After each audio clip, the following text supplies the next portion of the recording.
അടുത്ത് ഇന്നസെൻ്റ് ആയിട്ടാണ് പറയുന്നത് ഇങ്ങനത്തെ ഒരു സ്ഥലമുണ്ട്. അപ്പോൾ ഞങ്ങൾ കല്യാണം കഴിഞ്ഞ വഴിക്ക് വളരെ പ്രൈവസി ആയിട്ടൊരു സ്ഥലം വേണം, കുറേ പ്ലാൻ ചെയ്തപ്പോഴാണ് ഇത് പറഞ്ഞത്. അപ്പോൾ അങ്ങനെ 32 ഐലൻഡുകളാണ് അവിടെ. അതിൽ ബംഗാരം ഐലൻഡ്സിൽ ഒരു കാസിനോ ഗ്രൂപ്പിൻ്റെ അവിടെ ചെറിയ കുടിലുകൾ മാത്രം. അപ്പോൾ അവിടെ കൊണ്ടുപോയി വിട്ട് കഴിഞ്ഞാൽ sunrise and sunset, no watch, no TV, no radio, nothing is there, only sunrise sunset. നമ്മളവിടെ ആകെ 60 പേരെ അവിടെ അലോ ചെയ്യുള്ളൂ, ഒരു മൺഡേ ടു ഫ്രൈഡേ.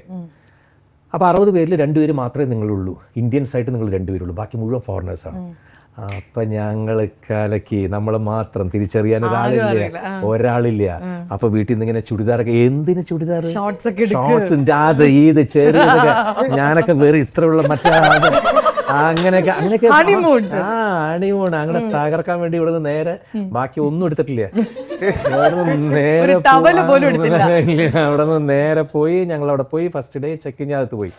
അടുത്ത ദിവസം കാലത്ത് ആ 32 ഐലൻഡിലും ഫുൾ മലയാളികളാണ്.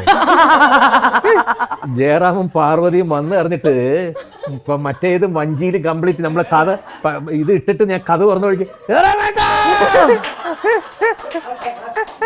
അന്ന് അകത്ത് കയറിയതാ. പിന്നെ അടുത്ത വെള്ളിയാഴ്ച പുറത്തു വന്നു.